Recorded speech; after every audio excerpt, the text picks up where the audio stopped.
Deer aspirants, welcome to postal academy. আজকে অনেক দিন পর তোমাদের জন্য একটা গুরুত্বপূর্ণ ভিডিও নিয়ে চলে এসেছি। আমি একটু ব্যস্ত থাকার কারণে এতদিন ভিডিও দিতে পারিনি। এবার কিছু কিছু ইম্পর্টেন্ট ক্লাস নিয়ে আসবো।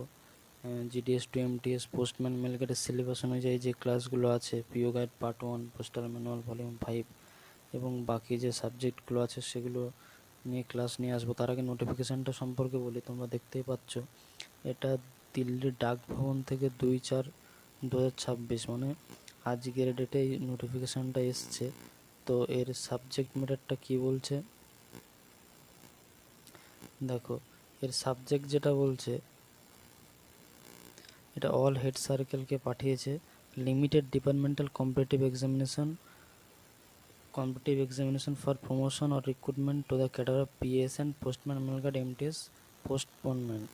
তার মানে এই যে ক্যালেন্ডারটা বার হয়েছিল 2026-এর পিএস এবং পোস্টম্যান মেলগার্ড এমটিএসের এক্সামের জন্য, সেটা আর থাকছে না, চেঞ্জ হয়ে যাবে।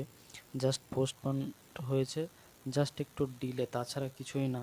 তো তোমরা যারা টেনশন করছো, টেনশন করার কিছু নেই। তোমরা আরেকটু সময় বেশিই পেয়ে গেলে নিজেদেরকে তৈরি করার জন্য। তোমরা যে প্রস্তুতিটা চালিয়ে যাচ্ছিলে সেটাকে কন্টিনিউ করে যাও।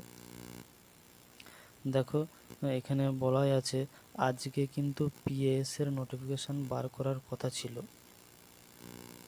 2/4/2026। তো সেই নোটিফিকেশান বার হওয়ার আগে এই নোটিফিকেশানটা বার করে দিয়েছে। আর 20 তারিখে পোস্টম্যান মেলগার্ড এমটিএসের নোটিফিকেশান বার হওয়ার কথা ছিল।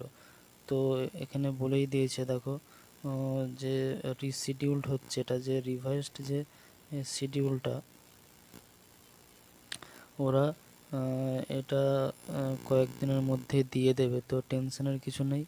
আর তোমাদের আরেকবার জানিয়ে রাখি, এই বছরের জিডিএস টু এমটিএস পোস্টম্যান মেলগার্ডের এক্সাম হওয়ার কথা ছিল 7ই জুন, আর পিএসের এক্সাম হওয়ার কথা ছিল 24শে মে।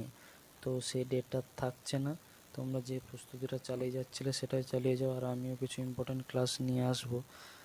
তো তোমরা চ্যানেলটির সঙ্গে জুড়ে থেকো।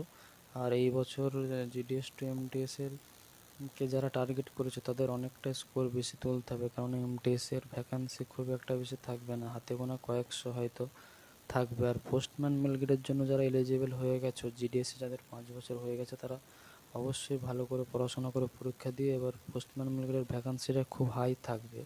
তো সেক্ষেত্রে প্রমোশন পাওয়ার চান্সটা খুব বেশি থাকবে। আর অনেকে পোস্টম্যান মেলগেটে যেতে চায় না, যারা এমটিএসটাকেই শুধু টার্গেট করেছো, তারা খুব ভালো করে পড়াশোনা করে, কেননা তাদের র্যাঙ্ক একদম সামনের দিকে থাকতে হবে। ভালো স্কোর না তুলতে পারলে কিন্তু তারা এমটিএসে পাবে না। তো তোমরা পড়াশোনা চালিয়ে যাও আর আমার চ্যানেলটিকে ফলো করতে থাকো। তো আজকের ভিডিওটা এই পর্যন্তই।